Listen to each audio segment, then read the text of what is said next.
All right, welcome back to another episode of Rewiring Health. I am so grateful to have Hannah Makinen here. Thank you so much for being here, Hannah. Thanks for having me. I'm really excited. Yeah, I mean we're friends and we, support each other through our business adventures and I'm just so grateful for you coming on today because we're going to talk about something that has personally impacted us Yeah. and has impacted so many people, and it's something that a lot of times we go through it ourselves and not realizing Yeah. how to go through it in a healthy way and to really Yeah. heal. And what we're talking about is grief. Yeah. And just to share a little bit about ourselves so that we kind of have an idea of, that we have an idea of what grief feels like is that, I've shared through my podcast, lost my brother about a year ago now. And we were very close. And he was just an amazing person. And just, he was my big brother, the person I always looked up to, and was always there, no matter what you need him for, he was there for me. And so I am personally going through a lot of grief with his loss, and there's so many aspects to it, and it's every day is different. And just prior to losing him, we had lost our dog a few weeks prior, so there were so many things that were going on around that time. So there'll probably be parts that come up in this that just can very much relate to grief, but that's what we're going to talk about today. So, and Hannah, I would love for you to share some of your experiences because I know that this has deeply impacted you as well. Oh gosh, it's deeply impacted me. The Mhm. reason I do the work that I do is I have had I was afraid of death. I was afraid of dying. My parents never knew how. I mean, back in the 70s, no one knew how to talk about grief anyway, and we were always told to shuffle it under the rug. And just recently, I just recently I finished a decade of walking, an end of life journey on a daily basis, as well as the end of a decade of both of my parents. My father having Alzheimer's, and my mom having a form of dementia. And it's just over 11 months now since mom died, and I was very present in both of their end of life care and more so with mom. And I was dad's advocate and got him moved across the country and helped him that way. And prior to mom's passing, I had a major life change. And about 10 months after that, my soul dog died. Mhm. And I had less than 24 hours from when he was diagnosed with a 9-inch tumor to the only available time that the vets could have a euthanization for him was within short of 24 hours. And um, that really devastated me. And then about 4 or 5 months after that, well, I guess it was a year after that, then mom really started going downhill. So I moved and packed and changed everywhere where I was living and went and cared for her for 10 months before she passed. And um the triggers, I really say, like, mom gifted me. Each of my parents gifted me, and I know that sounds like the weirdest thing to say. Um it was the messiest time, the hardest time, such a huge growth time for both of us. And Alzheimer's and dementia, it just robs them every day. So I'm losing them daily, but then I still had these total precious moments where I actually learned to decipher in the end, what was their disease talking? When was it actually mom and dad? When was it actually who they were as a woman and as a man and as a person and as an individual? And then sometimes I swear the greater spirit and the soul would speak through them in such a wisdom, for a message that I would need to hear in that moment. And we would just oscillate through all of that. And I learned in that really emotional journey really how to be present with them. And I remember, like, when my dad was dying, it's 7 years now that he passed. I asked a really good friend of mine who'd lost both her parents. I'm like, what do you wish you would have done differently? She goes, she wished she didn't get caught up in the medical bureaucracy Mm, and mhm, that she would have been with them more. And mm, I just took that to heart. And whenever I had a moment with them, they taught me, and their disease taught me, like, nothing matters. mhm, Everything can be forgiven. mhm, And what's really important, and just how to be with them. And when I wasn't with them, then I was messy. Then I was crying. Then I'd be in my car yelling or screaming that this isn't fair. And, then I would be dealing with medical bureaucracy. But I never let that come into those sacred moments that we mhm, had, because I didn't know how long they were going to be here mentally, mhm. because I was losing them that way. And then even in the last 10 months with my mom, like August 9th is 1 year. And Mhm, I call it an angel versary. mhm. Love that. Yeah. Mhm. Yeah, And your brother's angel versary is coming up in the yeah, same, I think, a week after my mom too. yeah. August 16th. Yeah. Yeah. Yeah. Like, And these are big years. yeah. And it's yeah, and it's challenging because you go through so many firsts that year. I don't know if you experience that each time, but it's like it hits you. And I can't say how it is year after year because we're still in our first year, but Yep. can you like talk on that? Like what's the experience of like working through grief in some of those really, really challenging moments that like they were always there for? Oh my gosh. Well, first of all, let's backtrack to the year Yeah. of firsts. Hmm. Like, Yeah. oh, it's like every month is something, Mhm. some holiday or another celebration of another family member. And every one of those is just another one that just, like, literally, it's almost like a sucker punch. And then I do mark every month right now in the first year that Mhm. she's gone. Mhm. And I'm now that my dad's 7 years, there's a certain, his birthday, Father's Day, oh my gosh, the day we spread his ashes and the day that he died. Those are now the main ones. I don't mark the months.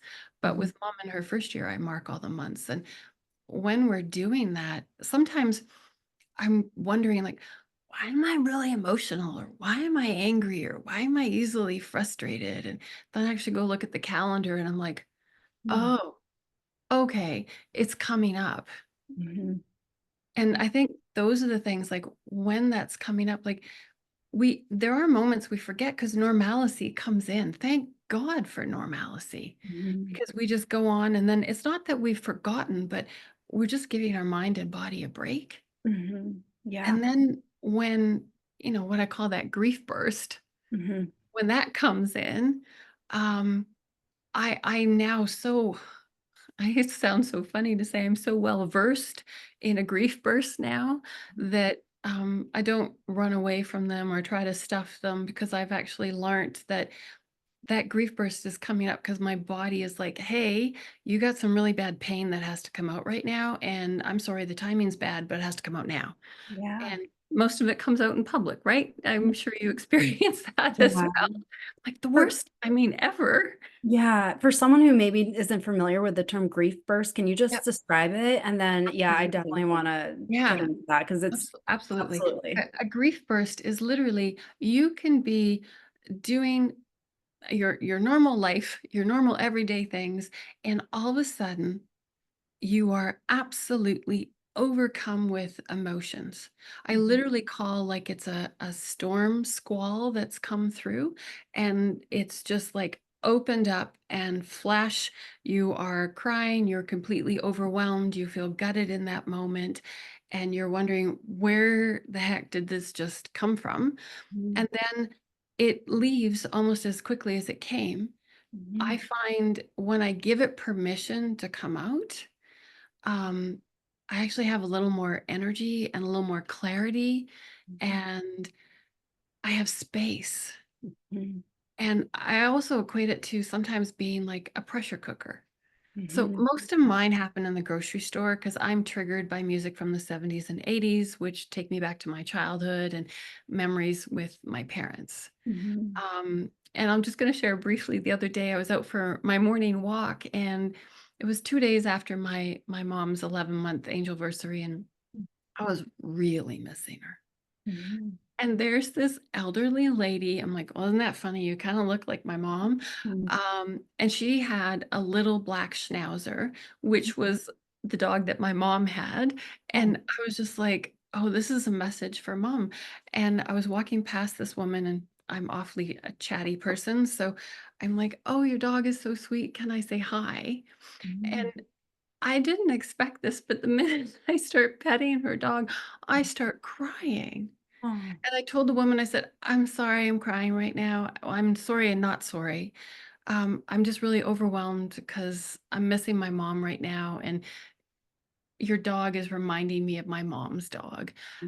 And this woman just was so lovely. And it was like spirit moved through her to give her, she goes, "Well, I lost my mom a decade ago, and I know how hard it is." Oh my gosh.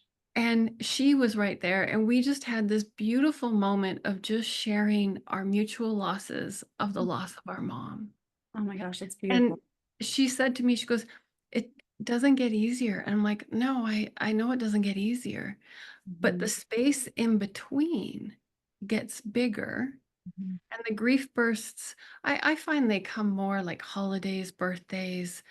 And Mhm. then I've just reached a point where I'm just like, this just going to happen. So it's Mhm. part of the repertoire, but I allow myself to feel them, Mhm.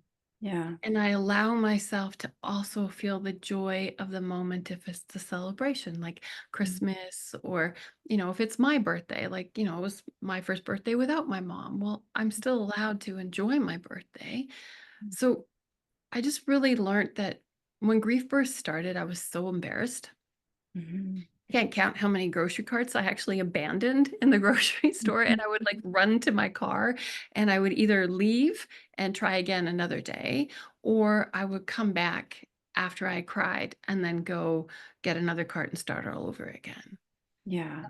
Now, I just cry in the grocery store and just keep pushing my cart, and I don't care. And it's Mhm. not that I don't care per se, it's like I'm honoring myself. I'm not What I mean when I say I don't care is I'm not worried about what other people are thinking about me anymore. And Mhm. I've actually learned that when I actually walk past people, some people like literally scatter, right? They're like, "Oh my gosh, what's going on?"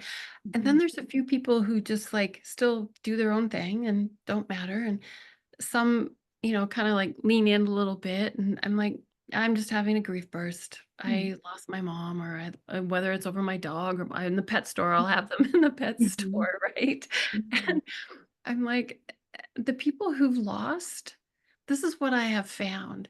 They lean in. Mhm. Yeah. And I know before I had such and so many griefs like I've had in the last decade, I thought I knew grief, but I knew grief in my own way, but also I want to equate it to almost like a textbook way or a societal way.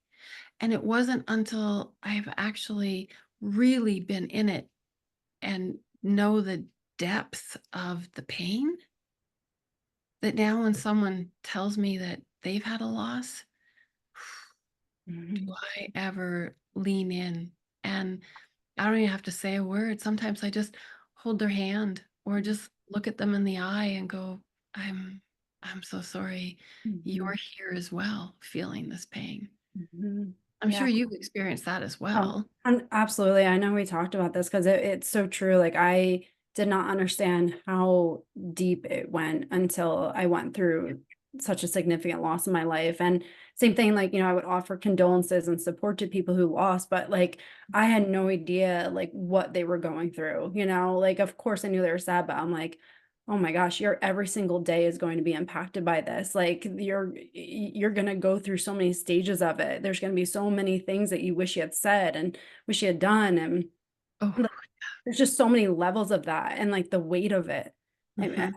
especially early on, like, I had no idea how intense it felt, like, where you just feel like I remember early on, like, I'm like, "This is not reality." Like, I woke up every morning just thinking, like, that was a bad dream, and then when I would realize it was reality, it would just come smacking at me again. Yeah. And it's like those moments that, like, you don't see or hear necessarily from people, it's like those are the moments that you're like, I have so much empathy now for people who've gone through it because, like, there is just a deep knowing of, like, you are really going through something significant here. And I think the hard part, and you touched on it earlier, and it really just stuck out to me, is that we're going through grief, but the world doesn't stop.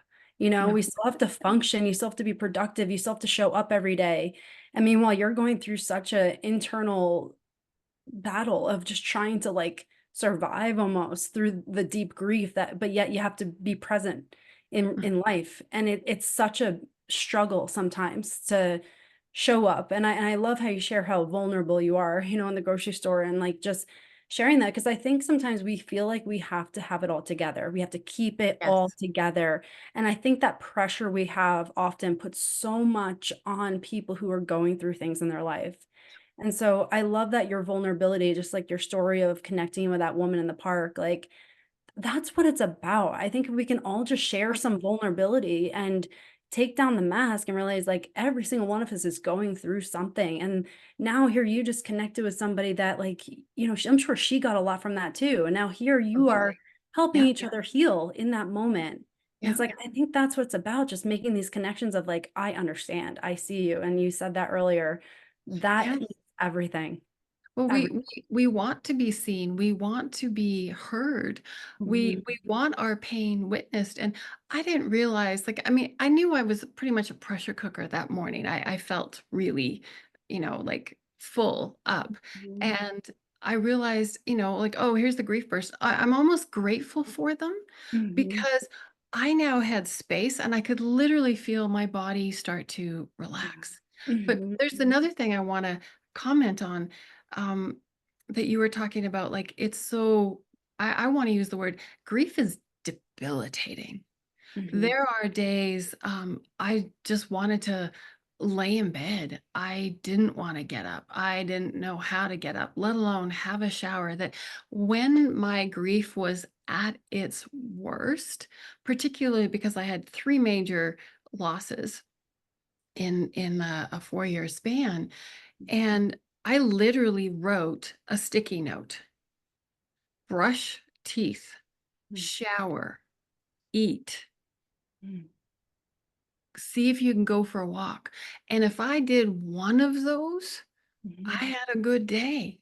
mhm, And then I could start to add more. And I had sticky notes like, what's my morning routine? What's my bedtime routine? And I had to write them out, and then I could like tick them, you know? Like, it's kind of like the atomic habits, right? I mhm, had to make life survival atomic habits because I was in such deep grief that I couldn't think of even the basic things. So that's mhm, what I want to share. Like, it does go to that level. And then I also want to touch on when you say, like, you feel like there's the mask. I'm like, oh my gosh, yes. But how else can we teach people to do grief differently? Is if we don't allow ourselves to be vulnerable in public, mhm, we can't teach the public how to have a different view. mhm, If they're uncomfortable, like, yes, in a grocery store, people will scurry.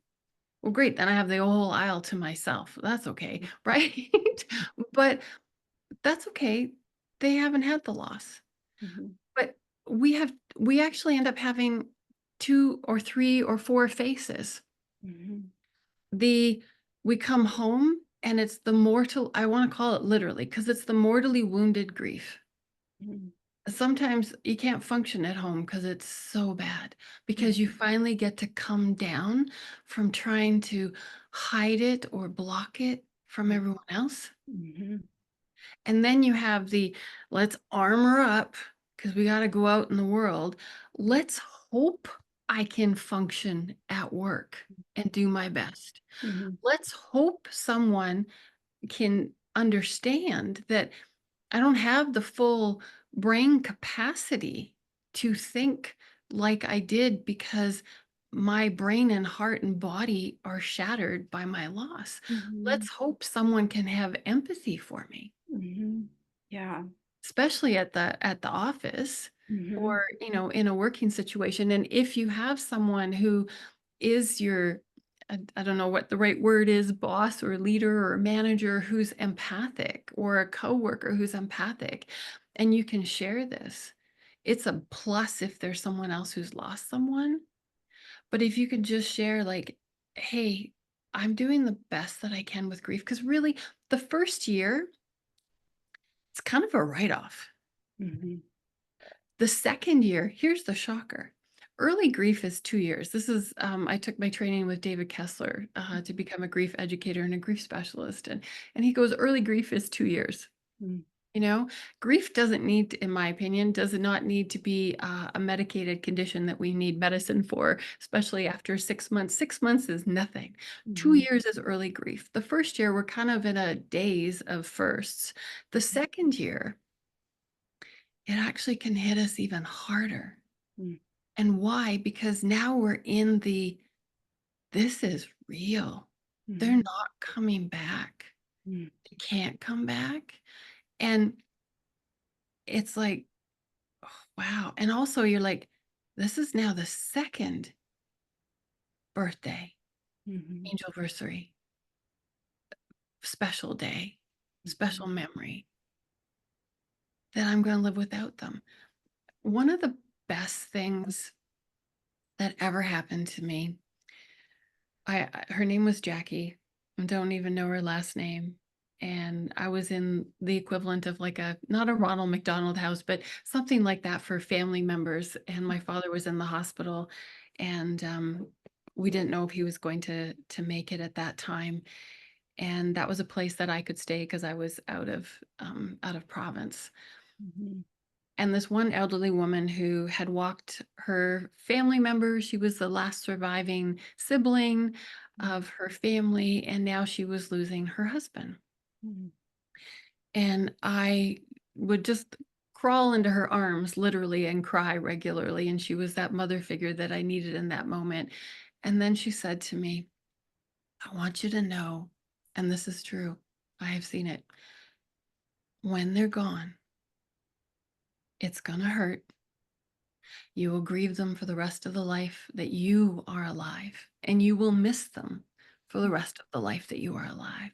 But she says there is still a gift that they send you from the other side, and you will be gifted throughout the remainder of your life as well. So it's hurts, but there's gifts, and then the love and the grief are going to merge together. And I got to know my dad, especially more so after he died, Mhm. because some random I contacted Finland to let them know of his death, and so they notified classmates somehow, and one classmate from the 1950s was alive, got my email, tracked my aunt down in Finland, got my email, sent me an email, and started telling me stories about my father as a teenager that I never knew. And I'm like, I believe in angels, miracles, source, divine, God. How else are these messages coming to me? And they would just make me laugh and cry at the same time. And here I am still learning more about him Mhm. after the fact. And he Mhm. sent me photos and yearbooks from Mhm. my dad. And I'm like, how does that happen? Mhm. Yeah. And I've just witnessed, like, in my own work, um, like, so I work with animals and people, who are walking the end of life journey with their pets. I see how animals try to get messages through to Mhm. their people. And I'm pretty sure that that day, that woman and that dog was divinely orchestrated by mom. And Mhm. I've had several occasions, like, I literally, there's a cemetery nearby, not that mom's buried there, but I go there because that's where I can cry. Mhm. I actually go to a cemetery and I sit on a park bench because that's where I can cry, because that's where it's expected. Mhm. And I just get to be by myself. And that's where I actually go talk to my mom. Mhm. And I ask for her help. within 24 hours, I have an answer delivered through another human being Mm. with the words that I just needed to hear. Yeah. And that's what keeps giving me peace, and our spiritual relationship just keeps growing. Yeah. You had experienced messages from your brother? I have. Yeah, I've had quite a few things like just come through and my brother is like he was really into big in computers and he write software and all kinds of Oh, things and he was always like my go-to person for anything I needed with a computer and like so anytime I'm stuck and I'm just like Sean, can you help me? It's like yes. literally within 5 minutes, I'm like, it's like it just comes to me and I'm like, oh, and it's like it just gets easy. And so I like ask him and it's like I get that. But yeah, I've had like experiences happen and I'm just like I know that's him, like Yeah. it's I just know like I've had messages like come through. I've had like books like that would be like put in my path Yes. and I'm like that I know that's what I need to read. And it was exactly what I needed to hear in that moment. And it's Mhm. just like, I just know I completely agree. It's like everything is orchestrated. Yeah. And there's so many things that have happened this past year. It's like when I'm hitting that like low spot, it's like there's always something that picks me up in that moment. And I'm just like, thank you. Like that's what I needed. And um, right after he had passed, I was walking and there's this waterfall on our road and there was this red-tailed hawk that was sitting right in the middle of the waterfall. My brother always loved waterfalls and it was just sitting there and I was like, man, I was just taking a walk because I was having a hard time then. I just took a picture of it and there's this like white like rainbow through the whole picture on my phone. And I'm Oh. just like, I just like you just had Mhm. that feeling like I know that's him. And now like I Mhm. keep seeing red-tailed hawks like showing up everywhere. It's like I just know. And so like, yeah, it's like those messages of like, I know he's here with me. Like I can feel it. Like, I'll have something just pop in my head and it's like memories are coming back that I haven't thought about in a long time. And it's just Yes. like those Yeah. things. It's like yeah, there's just like a knowing. It's hard to even explain, but Yes. it's like a knowing that they're Yeah. there with you. Yeah. Yeah. It's an absolute knowing. And I just want to ask you, when you get those memories that you haven't thought of for a while, because they're Mhm. being, planted for you Mhm. to be reminded of, Yeah. how is your heart in that moment? It just makes me feel like, like I said, I always looked up to him and it's just like those little moments that I'm like, just like simple little moments from like growing up and stuff like that. And I'm Yeah. like, oh, that was nice, like it's just, yeah, because it's like when you become adults, you're always so busy and we were always like, doing our thing. Then it's like brought me back to those like maybe slower times where you're like, could really just be with each other. And it's like, yeah, it's really, really nice. Yeah. Yeah. It just you sharing that just reminds me of the other day. I was working with a family, and they had lost their dog, Mhm. and they were wondering how to explain this to their child. And I basically ended up explaining to them, and I think this really goes for all children, who've lost their parents, particularly the younger ones. Mhm. um, I said to ask them, "What's your favorite memory?" And ask for the favorite memory. Mhm. And kids are so great because they're so honest and so connected still that they can actually feel them. So when your kids are actually saying like, "Oh, hey, grandma says this," or dad said this, or, "Oh, I think I see dad," like, in my opinion, they're that connected. Mhm.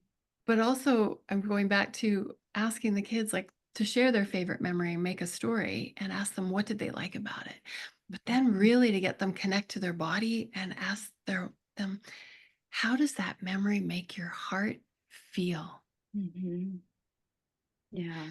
And when you watch a child start to explain the love and the memory and the feeling of their heart, then that's when you say, and now you've connected to, you know, the dog, or to your dad, or to your mom. And this is how you still get to connect and be with them. Mhm. It's when your heart swells up in love. That's when they're sending you the love. I love that. I love that. That's such a beautiful practice for so many people going through that. Yeah. Yeah. Yeah.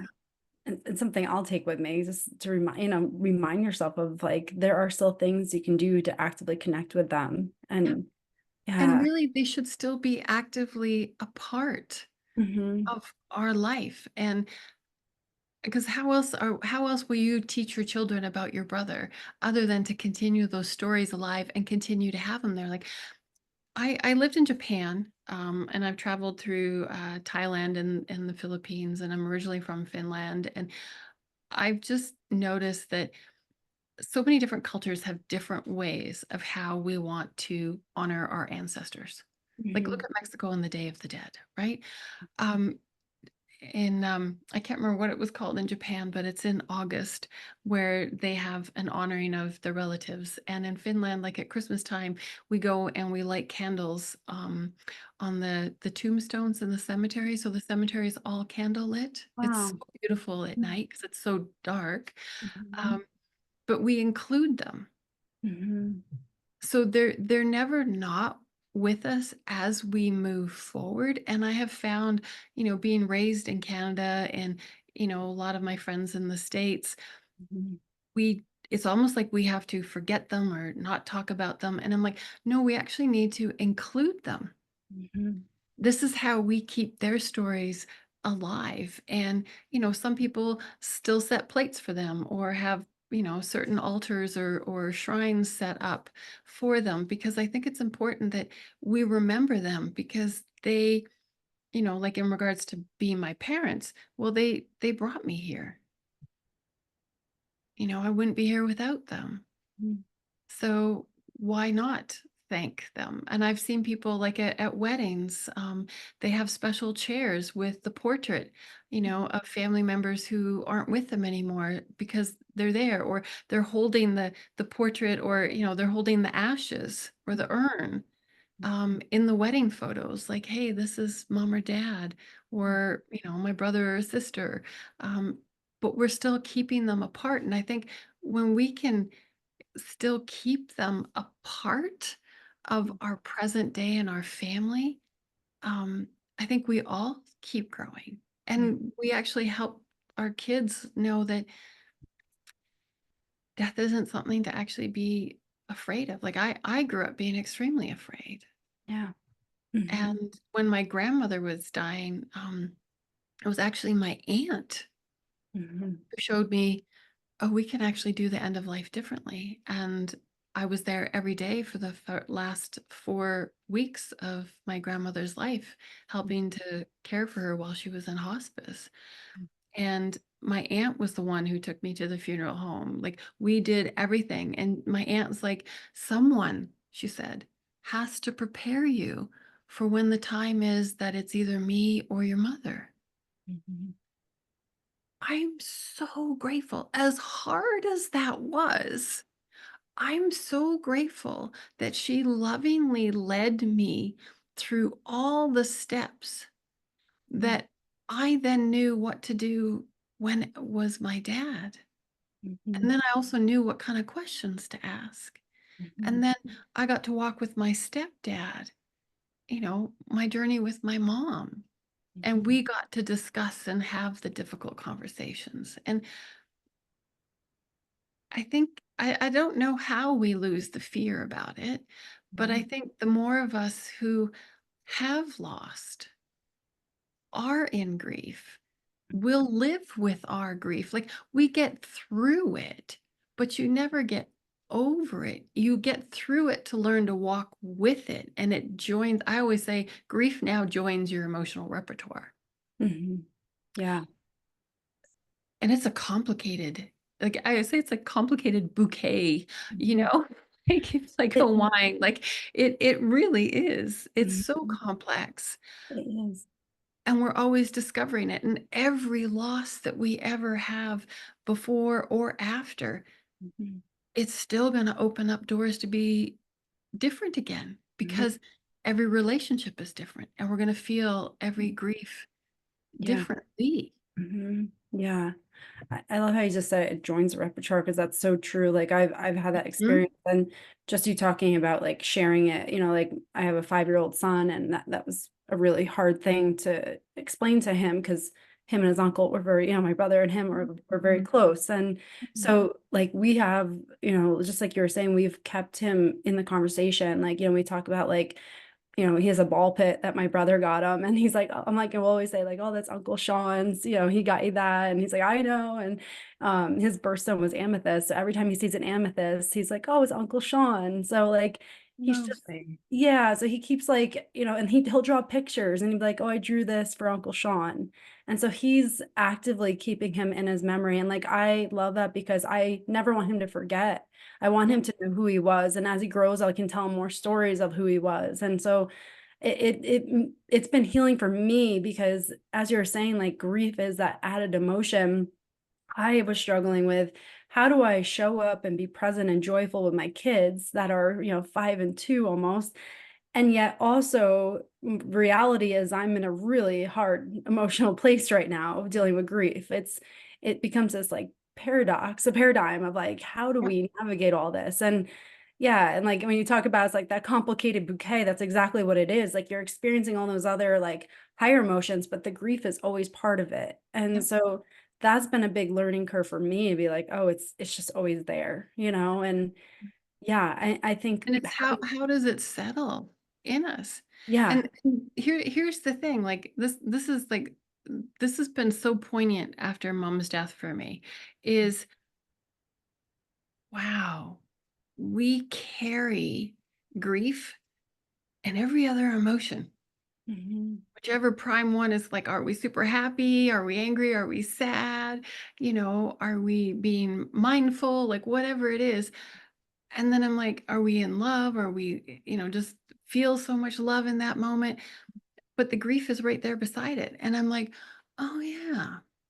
So those of us who've now lost, our heart, I always feel is like shutter doors and just got ripped open and mhm, it's been mending. And the scar is there. And the scars will always be there. mhm, But our heart is, I'm learning, is big enough to hold all the emotions. mhm, And with grief, we just get to be with it and we can hold love at the same time mhm, and we can be happy at the same time. mhm. That's the mind-blowing concept, I think. It's Yeah. like how and then this I'm like, oh, this is the true definition of the word bittersweet. Or I usually rephrase it as I feel broken and Mhm. I feel built at the same time. Yeah. I Mhm, I'm shattered and yet I'm whole. mhm. And Yeah. it's this complete opposite Mhm. simultaneously existing together Yeah. Yeah. that we now hold and walk through. And Mhm, I didn't understand. I mean, I understood it, but you know, this loss the most, and now, both parents gone just really has clarified that feeling for me even more. So a lot of people feel guilty, mhm, they feel happy. A lot of people feel afraid. What if I forget? mhm, Um, and I'm like, I know I I did take some videos of mom so I could still hear her voice. I have some videos of dad so I can hear his voice, but I have no videos of when they were without their disease. mhm. Yeah. That's hard. Yeah. So Mhm, I still hear their voice when I want to hear it and go back and listen, mhm, but I don't have them before their disease. But their disease came, and as weird as this is going to sound, it was the richest time in both our relationships because when you have a loved one losing their memory to a dementia or an Alzheimer's, mhm, those moments are so precious. I'm the one who gets to keep the present day memory. mhm. They don't. Yeah. There again, I'm filled with joy, that I have that memory, and I'm also filled with sadness that they don't remember because 5 minutes later, it's gone. Mhm. But what I'm learning about presence is that's exactly all we have is like this moment you and I are having this conversation. We have this in this moment. And then when the podcast is done, Mhm. now it turns into a memory. Mhm. Yeah. Yeah. And it's like, I feel like we almost need to be reminded of that over and over and over again. It's like, I'm sure going through that, it becomes that like reminder of like how finite that present moment is when you have it, and how finite things are in life, and that everything is ever changing and we're not promised anything. And it's like, yeah. And it's like to live in that and like realize that like here, if we're not, that's only where we can feel some kind of sense of peace, is that present moment. Yeah. Yeah. Like Yeah. so I used to live in the country and now I live in the city. And I really miss the trees in the forest. Mhm. So there's a really beautiful cemetery not Mhm. far from where I live. I walk there almost every morning. It's very healing. Some people would think, "Oh my gosh, that sounds so weird or corny." It's very peaceful. It's very Mhm. peaceful. The trees are lovely. And I read the tombstones, the dates, and I wonder their stories. And I'm like, "Oh, they died young. Oh, they were really old." And there's a gamut really of 0 to 101 that I have discovered in the cemetery. And I'm always wondering like, and then what? And then we're gone. And then we have a little memorial and then we're not here. So Mhm. how how do I want to show up? Mhm. How do I want to show up for who's still here? Mhm. How do I want to show up for myself? How do I want to show up for my life? Mhm. And also, how do I still want to keep them in my life and remember them? Mhm. Yeah. It's and I think that's like it's almost like becomes this, like, I don't know if you felt like this after you lost your parents, but it's like you just understand how finite life is, Yes. and you understand that there Yes. is no like one day anymore. It's like you do it now Yes. because you can see that that time, I mean, it literally passes and you don't know when your day is. Yeah. And it's that you talked about the gifts in the beginning, that felt like such a gift in that loss, because I realized that like you make things happen now. You live your life purpose now. You choose yourself now. You love yourself now. And it's like all those things, like you have to do this now. Like Yeah. you got to figure out what's your lesson here. Well, because they say like we're not promised tomorrow. And Mm-mm. the bubble is now broken Mhm. and they're not coming back. Mhm. And like I usually have a picture of my mom and stepdad right here at my desk. And like I'm just gonna show you like this is mom. Mhm. This is mom right now. And this is what I have of mom and the photos and the videos. Mhm. And I was, I helped my stepdad with some of the stuff that he's going through and cleaning up the accounts and taxes and all that. And every time one of those is completed, or you have to remove their name, Mhm. or now the taxes are done, I literally sit here and just like try to catch my breath, going like, you're vanishing. I want you back. And then I'm just realizing I'm like, you are gone from this plane and you are not coming back. Mhm. And I'm still need something literally to hang on to. Like you'd mentioned before we started the podcast, your necklace, List, yeah. I think it's for anyone looking. Yeah. Mhm. and like we still need those tangible things. Mhm. And I Yeah. think when they're gone and they can't come back, I think this is why it's even more important to keep the stories alive, because here's the potential. I heard somewhere, I think it was an Instagram story someone had posted, like we're only remembered for 2 generations. Mm. And Mhm. if I think about it in my life, I'm like, oh yeah, that will be about true. Um, but you continuously telling stories to your kids, they get to learn Sean through you. And as they grow up, you're going to keep getting gifted from Sean with memories to be able to share with them that Sean is actually still he's actually participating in the raising of the kids. Mhm. Yeah. And then they get to share stories. Oh yeah, my uncle used to do this. Isn't this funny?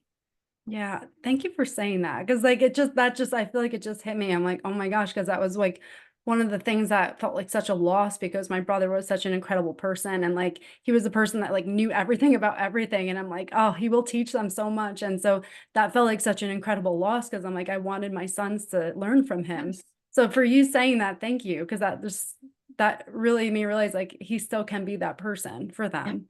Yeah. Yeah. Yeah. I have goosebumps right now just thinking Mhm. about that. I'm like, yeah. Yeah. And you get to be the storyteller. Mhm. Yeah. It's it's so impactful to really like that's that energy, because Yeah. we're all energy. And it's like, as you're saying that, it's like when we share their story, their life, like it's their energy is still here. And it's, I always tell my son because he asks a lot of questions like, why does Sean have to go to heaven? And so that's Yeah. really challenging. And like, is he coming back? And like all these questions I have to answer. And it's like, we always tell him, it's like, he's still here with you. You just have to talk to him. And like, and Yeah. it was really cool because the other day my son was trying to think of this dinosaur name, and him and my brother were always like they were gonna have this like dinosaur competition who could name more. And unfortunately he passed before he could do that. But it was really cool because he was trying to think of this dinosaur, and I'm like, well, Ash, oh, he's like, can you ask Sean? He asked me that. And so I like asked Sean, I'm like, what's this dinosaur? And he like described and everything. I'm like, I don't know what this dinosaur is. And then like 5 minutes later, my son's like face lit up and he's like, Utah Raptor. And I'm like, oh my gosh, see? Like Sean gave it to you, buddy. Like he knew, Yep. Yep. So it was Yep. just like you could see like the energy just come through him. Yes. Like it was just this like shot of clarity. And it's Yep. like Yep. it's like feels magical when that happens. It does. It does. Mhm. It really does. Like that's the hit that I get like with either of my parents. That's the hit that I get like so with my soul dog that passed. He Mhm. literally sends me he was a 100-pound Rottweiler, right? 100-pound Rottweiler, and he sends me one dandelion fluff. Just one. And it floats in the air, or he sends me a fluff, but it's just the tiniest, tiniest little fluff. And it's so funny. I found a photo of him, of a puppy photo, and there's a photo of him as an 8-week-old puppy with one dandelion fluff on his nose. Oh And my I just god. burst out laughing. Oh I my have a black cat, and he comes in the house every once in a while with just one fluff on him. And I'm like, oh my God, you have such a sense of humor. Like, I god. have found our loved ones, be they animals or humans on the other side, they have to get really creative to get messages to us. Yeah. And they're really funny. Mhm. And Yeah. I found like in so many moments when I was really missing my dad would always send a black raven, but the black raven would be like the hugest raven you'd ever seen. And in the most obvious places that it would just make me laugh. Like one, I was taking my car in for a service. A black raven flew in front of the service shop door and slowly waddled its way Oh, across that I couldn't open the door. oh And my I god. had the biggest belly laugh going, Dad, you have the most incredible sense of humor. Oh, And that's awesome. but that was just that shift, like, you with the red-tailed hawk and, when you look in photos that you take and you see these orbs or rainbows in there, like, those are them also coming in and visiting, like, messages happen. I know a lot of people say, like, "Oh, I don't get messages." But when our pain and grief is so bad, I didn't get messages in the beginning. Mhm. I couldn't Mhm. because I had an wall behind my heart protecting it because it hurts so much. Mhm. And like it's for example, it's 3 years now that my dog died. Mhm. I had my first dream about him just Mhm. recently, Mhm. and all I saw before was the dandelion signs, but now I can feel him more versus just see the signs. Mm, And I know this is one thing actually I really want to share. Our grief will come up to be healed when we are ready and safe.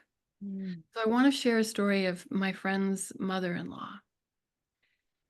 She was in the midst of raising two teenage sons when her husband died, and she'd never worked, and she needed to find a job because there was nothing to support the family and try to manage two teenage boys and all the grief, that it was only when she retired did she finally tap into her grief, and she was shocked that there's something called time delayed grief. mm, So I've experienced it. Like I had a horse when I was 17, and the pain was excruciating for what I witnessed and went through, that it wasn't until my first dog as an adult died in my 30s that I also now started grieving my horse. And then when I started learning about like animal communication and grief and going into the line of work that I do now, I had another healing that I could open up my heart to my horse. And there's that saying, like, does time heal all wounds? And I would say, in incremental levels, when you are ready, it will come up for healing. And often it's in those moments that you feel safe mhm, and ready, then your grief comes up for healing. And mhm, it's not always just in that moment. Like so many people in society think that, oh, okay, they've died. Now you've prepared for the funeral. You've cried for that week. You're back at work in a week to 2 weeks.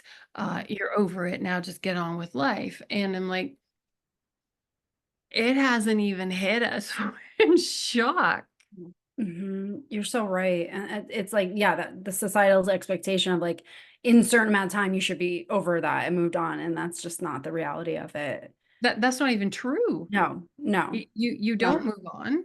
You never move do. with it. Yes. You move through it to be with it, And it's and with you you. never get over it. You carry it. Yeah, 100%. Mhm.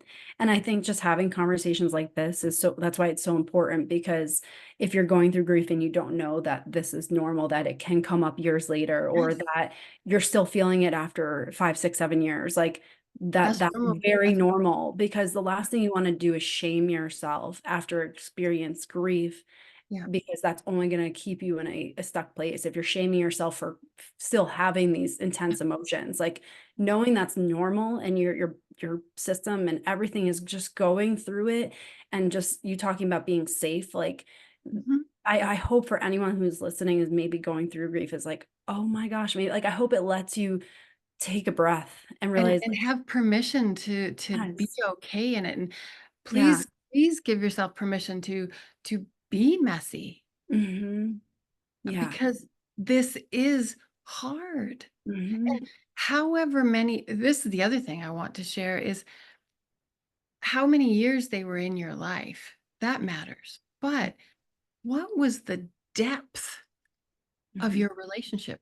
Was your relationship complicated? Mhm. Because we can have complicated and challenging relationships with loved ones. That makes their grief complicated and challenging and difficult. And sometimes we're so angry we don't even want to grieve. And anger is another way of expressing our tears. Mhm. Like some people just they blow up. That is how they deal with their grief. Mhm. They're not wrong. And everyone has their own way that's unique to them and their relationship. Mhm.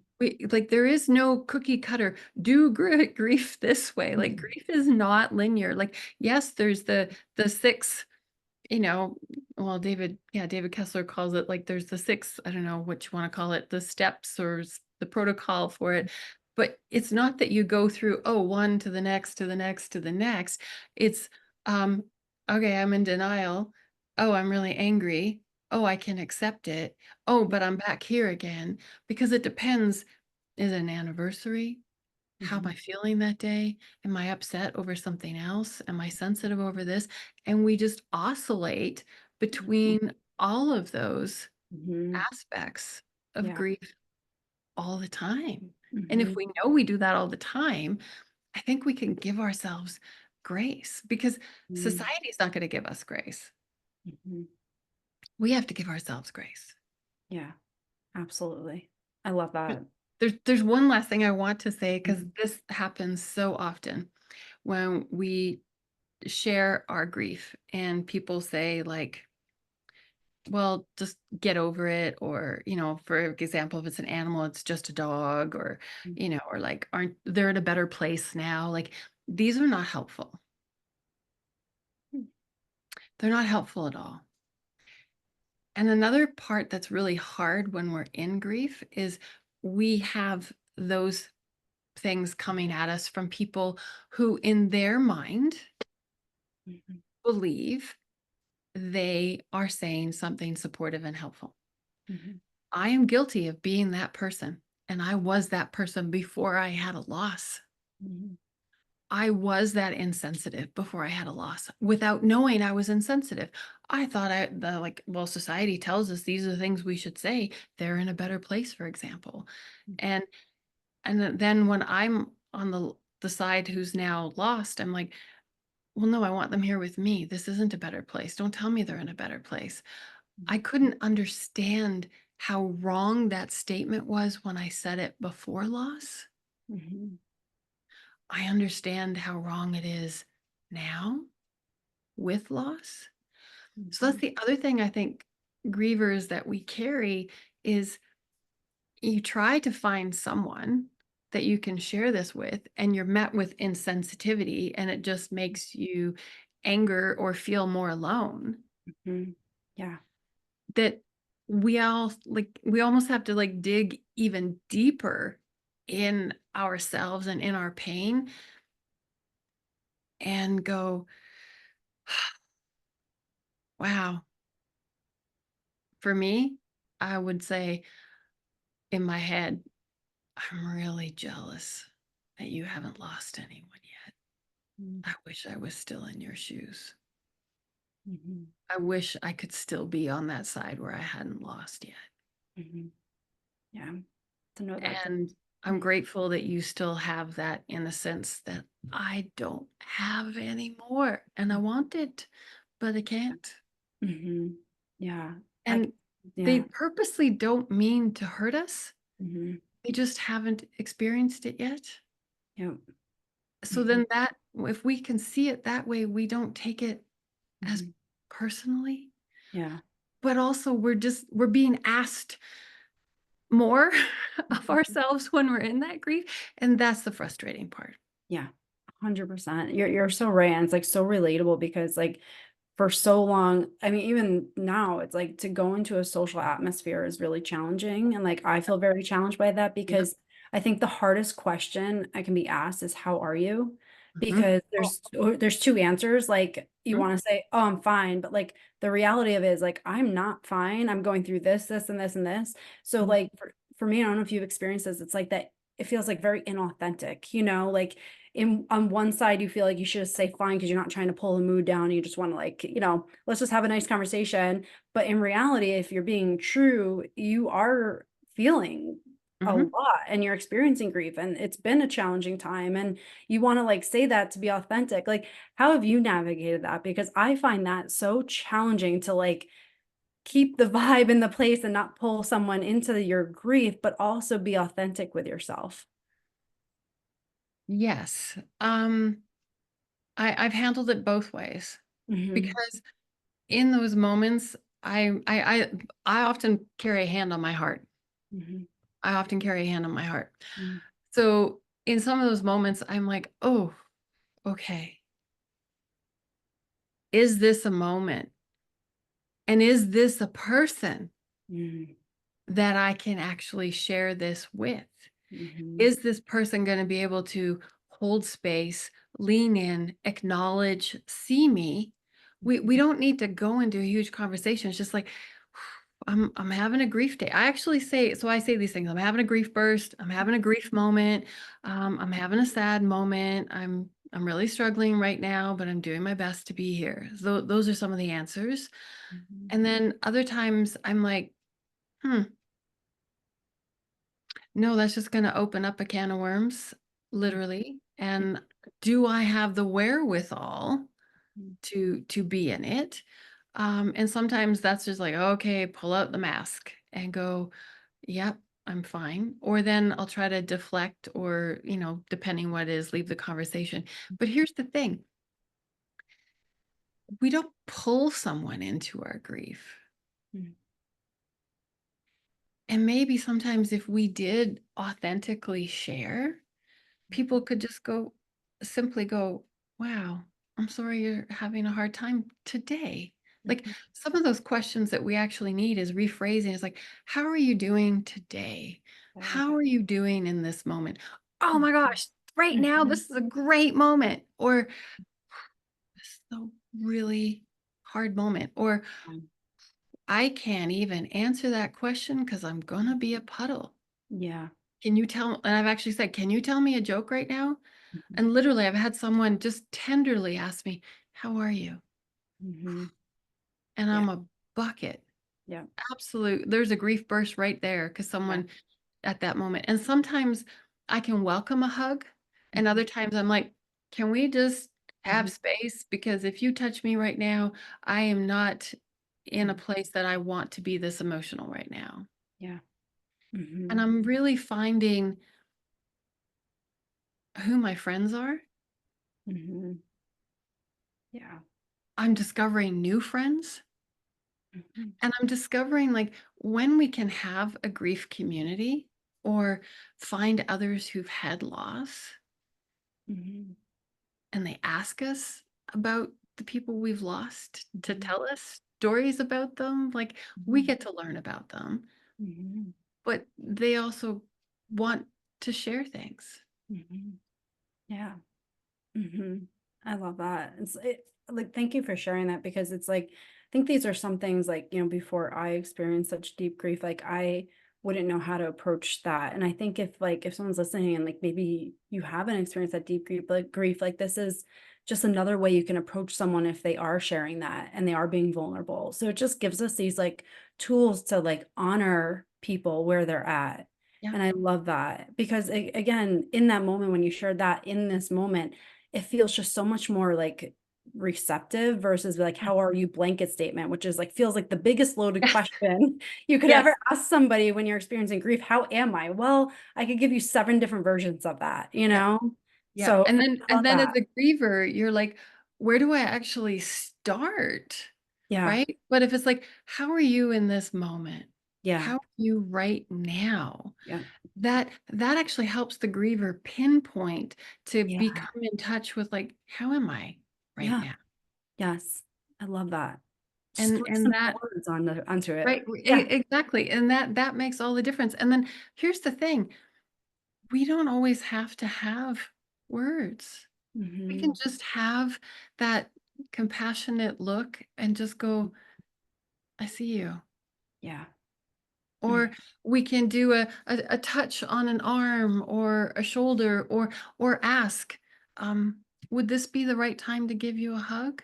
Hmm. So it's don't go in for a hug. It's actually ask them, are you okay? Like, may I hold your hand for a moment? Like, can I touch your shoulder? Hmm. Are you open to a hug? Because there's days I'm very receptive to a hug, and other days I'm like, nope. Hmm. Because Yeah. I in that moment, I don't want to make time or it's not the appropriate time for Hmm. me to fall apart. Hmm. And Yeah. I personally, do a lot of falling apart by myself or in my walks, my morning walks. Hmm. Those are kind of my time. My car, hmm, Yeah. my Hmm. car is my everything. Mhm. I did love living in the country more because I didn't feel as stared at in the city when I'm crying Mhm. and driving, but then I'm like, no Mhm. one knows me, it doesn't matter. It, Mhm. it and in the end, it doesn't matter. Mhm. The, when we're vulnerable, this is how as hard as it is, we become the changers in the world of changing how society views grief if Mhm, we allow ourselves to have the mess show up. Because when we give the mess the opportunity to show up, mhm. we don't carry the pain. It's not stuffed. Yeah. This is what I teach like my clients all the time is the more you can let out in little incremental layers, Mhm. you're relieving and releasing the pain so Mhm. it doesn't stay in there. And Exactly. Mhm. you then allow little incremental layers of space Mhm. or love to come in because I know when grief first happens, there's no freaking way you're going to believe that joy can ever come back. Mhm. Yeah. It was 2 years less a day when I had a sensation of joy for my father's angelversary. And I'm like, oh my gosh, I never thought I'd feel that again. Yeah. Mhm. And like with mom, it was probably at the ten month mark. Mhm. I had a glimpse of some joy. My Mhm. work gives me joy. Mhm. But in my personal life, I'm still trying to find my joy with my own personal losses. And Mhm. just to have those little glimmers, it feels like it's lost. It feels like it will never come back. Mhm. Yeah. But one day it does. That length of time, Mm. it's not set, Mhm. but it comes in and it just like when you find yourself laughing, it catches you by surprise. You're like, "Oh my gosh," you hear yourself laughing again because you think when it happens, you're never gonna have joy or laugh again or be Mhm. happy. Yeah. And it feels like that for a long time. Mhm. Yeah. And then you feel guilty if you do, Mhm. but you can still feel joy and happiness in the moments for the life that you're living in the present moment with your family. You're Mhm. allowed to.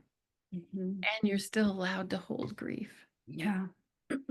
I love that. And as you were speaking, it just reminded me, I had a psychic medium on a few episodes ago, and I asked him this Right. question. It was Chris Lippincott, and I asked him this question. I was like, "What is the biggest regret you hear from the other side about their life here?" And he said the biggest regret he hears from people who've passed on is that they wish they enjoyed life more. Yes. And so that to me is like the biggest permission slip to experience joy because you're literally getting it from people who've passed on. They want you to Yes. live your life. They want you to Yes. experience joy again. So it's like they don't want you to live out of guilt because you're experiencing joy. They want you to full out feel it. And like for me, when I heard that message, I was like, it's okay. It's okay to like let your guard down Yes. and feel it. Yes. So yeah. It's giving ourselves permission because, Mhm. um, like, some people a decade, okay? A decade of an end of life journey with both my parents. Mhm. That's a long time Mhm. that I'm in a different place now after my mom than I was, like, after my dad died because he was my first parent. Mhm. But I also had so much closure with them.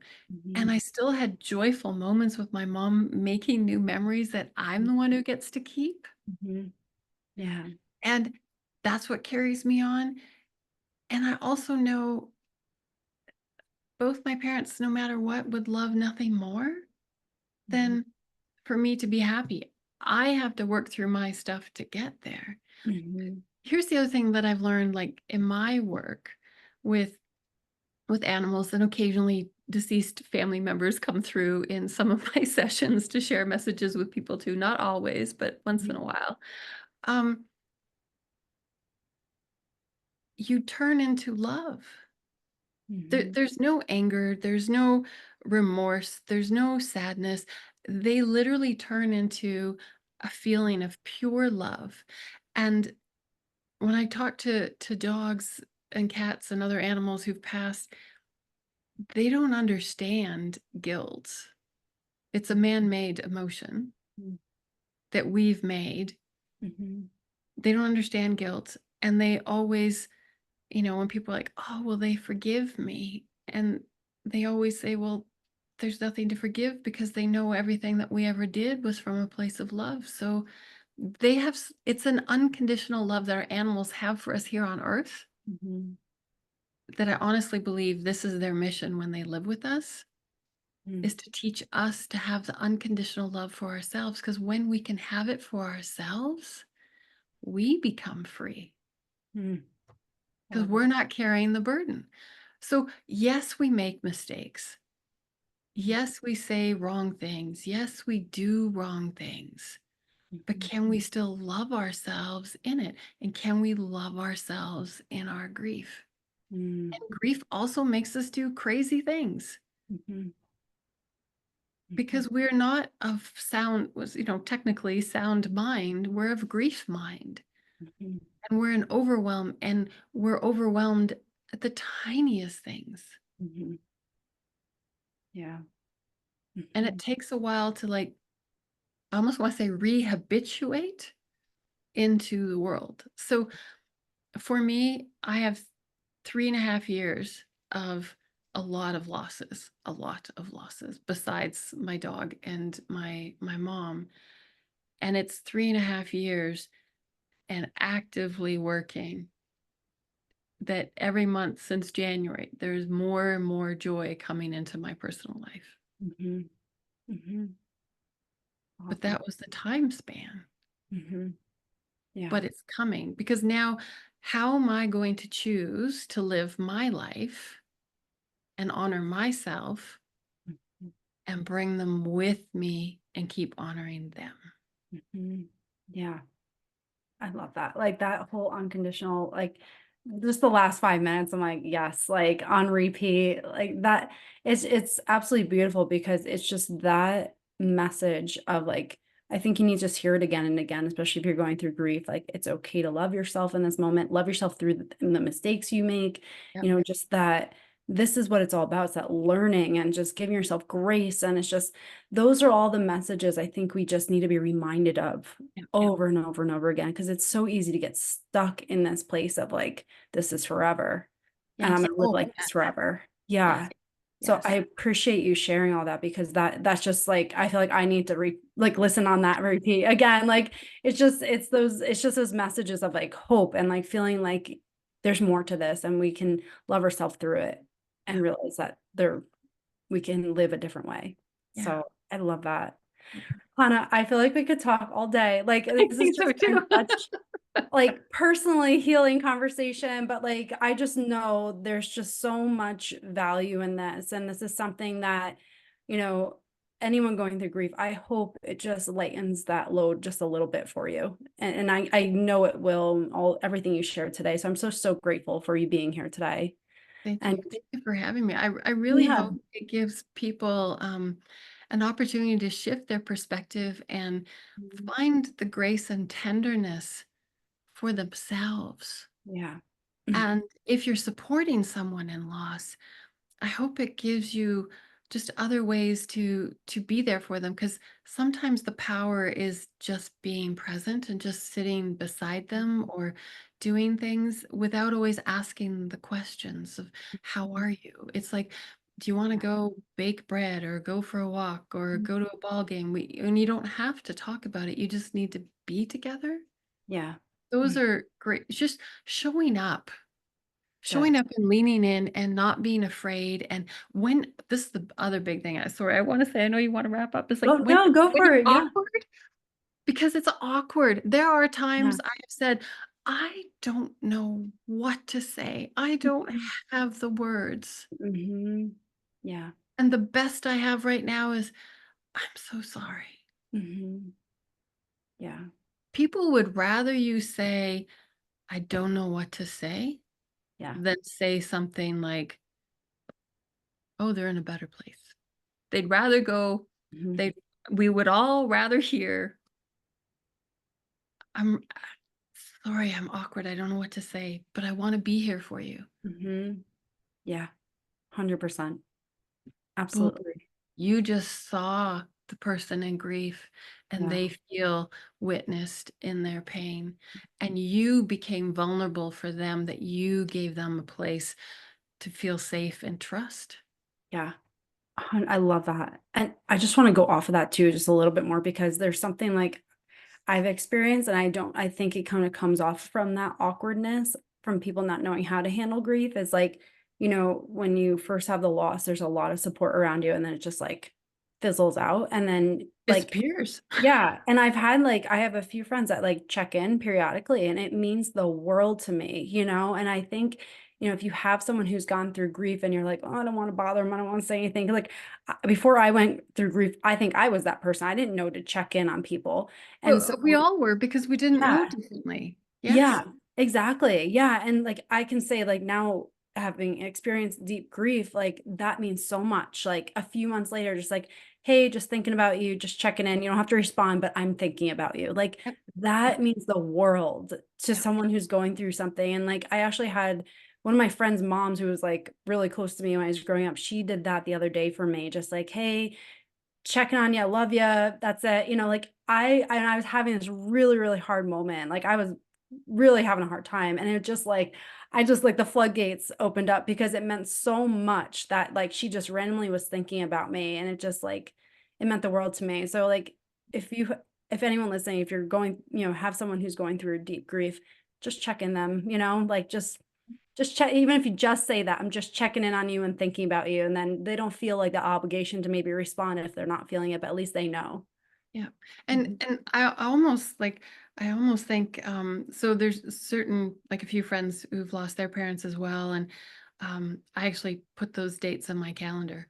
Mm, that's really nice. And actually the year that they passed, so I can remember how many years now, because I don't remember outside of that. Mm, But also sometimes I think putting a reminder in your phone, like maybe once a month, every 6 weeks, every 8 weeks, mm, to do that reminder check-in. Like yeah. that's an easy reminder put in the phone, because everyone's there in the beginning. Mhm, And then at 3 months, you're really starting to come out of the complete shock, mhm, but everyone's gone on with their life. mm, And at the 3 month mark, you really start to feel alone. mhm, And then it continues. And like I've had people come up to me and going like, aren't you over it yet? oh my gosh. You Oh, know? And I'm just like, no, no. I'm not. Thank Mhm. you for your asking. I'm Oh just like, no, gosh. you Yeah. know, or it's like, you haven't moved on yet. I'm Mm, like, no, I'm learning to live with it. These are mhm, people who also haven't lost. mhm, Um, mm. so, but it's still, Stings. ruffles the feathers a little bit and stings. Yeah. It's like, Mhm, oh my goodness, that was not comfortable. yeah. Um, And I don't wanna be the person who's like, even though I do grief education, Mhm. I you know, I don't always in my personal life, I don't always want to educate everybody Yeah. on it. So Mhm, I merit, what's my capacity? mhm, Do I have capacity in this moment? Is this someone I'm going to see again or not? mhm. Yeah. Um, and then other times I'm like, "Mm, I wish I still had your innocence." Mhm, mhm. Yeah. But that doesn't stop me, that if they have a loss, like, I'm gonna show up for them because Mhm. I know what it's like. Yeah. 100%. Yeah. So that And just we find new friends in this journey. And I think there's a new depth, because that outer shell got broken. Mhm, And, I read a lot, and I'm really exploring, on my morning walks, just really contemplating, like, impermanence. It's just mhm. like, huh, I'm Yeah. past more than half my life now. Mhm, What do I have left? And mhm. I'm not getting younger, I'm getting Yeah. older. So, and Mhm, no guarantee how long I have. mhm. Yeah. And the world in the state that it's at, I'm like, where do I want to spend most of my time, and with whom Yes. and how? That's a question you could ask yourself every minute. And Yes. it's so important to ask yourself that. Yeah. Yeah. Yeah. Hmm. Yeah. COVID, I think, really opened up the doors for Hmm. us to start exploring this. This is why I think grief has really um, become something less taboo and more that we're talking about, because so many people have experienced grief Yeah. um, since COVID came. Hmm. And more of us want to talk about it. Hmm. And Absolutely. we need to, because Yes. grief heals in community. Hmm. It doesn't heal by yourself. 100%. It's like as you were saying, it just reminded me of like this was a gift that happened, but like I didn't know anybody who lost their sibling. And so, I had people who had gone through grief, but it was a different dynamic. And I'm like, I said to my husband, like, I just wish I like knew Yes, somebody who's been through a sibling loss because it's just like a different it loss, is. and like Yep. you just have different experiences with them. And we're part of the momentum community, and literally I think I put something just in there about my story, and someone sent me a message just saying like, hey, I don't know if you want to talk, but I lost my brother a few years ago, and I can relate and I would love to chat with you. And so I ended up getting on a phone call, a Zoom call, and we're like friends now. So you talk about that new community, like, now we're supporting each other in our businesses, and it's like been Yeah. a really good connection. But it's like that was like a gift that, like I said it to my husband, I wish I had somebody, and here it Mhm. was. And Mhm. so I reached out, and now it's like a new person in my life. Yeah. So yeah, it's Yeah. amazing. But it's like, just asking for that support, like you're being supported. You just have to ask and be receptive to it. Yeah. And Yeah. I want to talk about the receptivity of all the signs, Yeah. synchronicities, messages Yeah. that come through. They're subtle. Yeah. We as humans expect them to be like fireworks or something really big, or like it's a Yeah. big neon sign. And Yeah. no, it's a butterfly. Hmm. It's a song that comes on the radio just at the right time, where you hear the words you just needed to hear. It's that random book you open up in the bookstore and you read a passage and you're like, "Whoa, how did you know I needed that?" It's Yeah. that oracle or tarot card you pick and you're like, "Whoa, I really needed that." Or it's that phone call. It's someone checking in on you. Hmm. It's Yeah. all of these. Hmm. These are the signs from our loved ones kind of guiding and directing to go like, hey, send them a message because I can see they're hurting. Yeah. Yeah. This is what we can open to. Like, we miss them when we're in the pain. But if we know that they're that small, like a card in the mail, or Mhm. someone sent me, they didn't know this, they sent a dandelion card with just one seed popping off. And I'm like, oh, Oh how hilarious my is that? Or gosh. you're in a store and you see, your loved one's name, Mhm. right? Yeah. That's them just going like, hey, I've Oh, got you to think about me because I'm yeah. thinking about you. Yeah. Yeah. And then you feel not so alone in it when that Yes, happens. yes. Yeah. Yeah. Thank you for sharing that, because that has been my experience too. And I think it's like if you're not receptive, if you just start opening yourself up to it, you start to see more of that in your life. And Yeah. and if you just know that they're small, Mhm. Yep. they're not, you know, lights on Broadway kind of thing. They're Yeah. really small. Like it was that woman who had the dog that looked like my mom. And then for her to say, yeah, I lost my mom too. And I know this is hard. And an absolute angel. And I've noticed that when I share in public places when I am having a grief burst, I'm just like, oh, it's a grief burst. People Mhm. often go like, I'm sorry. Or Mhm. they just walk away. But it's amazing that when you actually just say, go up to the till and you're just crying, and some people are like, what? And I'm like, I'm just having a grief moment. The energy of people who are just like, oh my gosh, I'm really uncomfortable because someone's crying, literally goes to, sorry. And Mhm. doesn't mean they change anything. I don't need anything from them, Yeah. but you Mhm. just feel their energy shift and just like hold space a little bit. Everyone just kind of softens in it, and they're just like, oh, or hey, I hope you have a better moment and a better day. Mhm. Yeah. If we allow ourselves to be vulnerable, we can open up to more kindness in this world. Absolutely. And it just makes you realize, like, even just being in the grocery store, you have no idea what someone's going through, at Correct. that moment around you.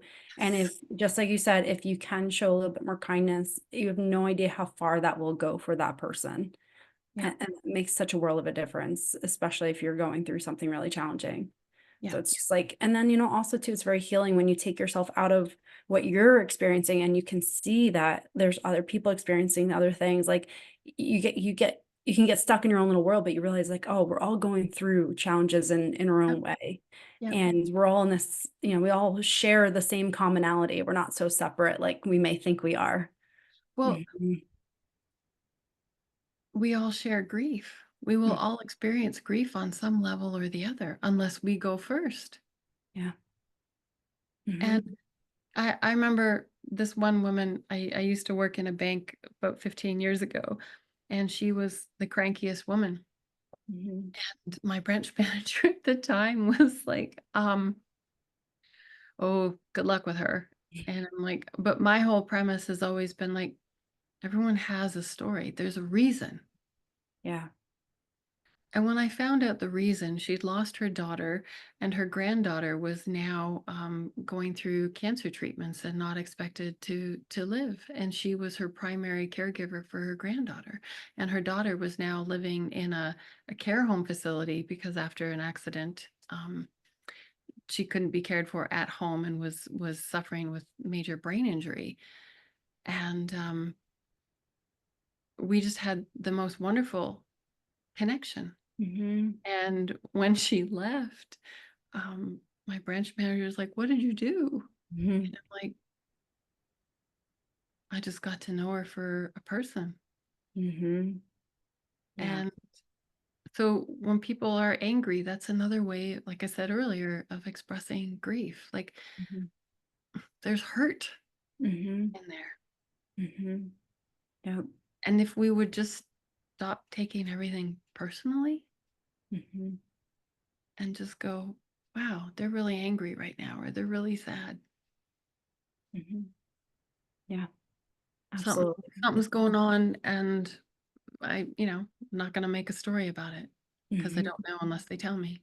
Hmm. Exactly. Yeah, exactly. And Then just you then can still show up with send more love compassion. and kindness and compassion. Yeah. Yep, Yeah. absolutely. And then it just raises you up when you can be compassionate versus being like maybe annoyed or prejudging somebody. Yeah. You actually heal through that. So Yeah.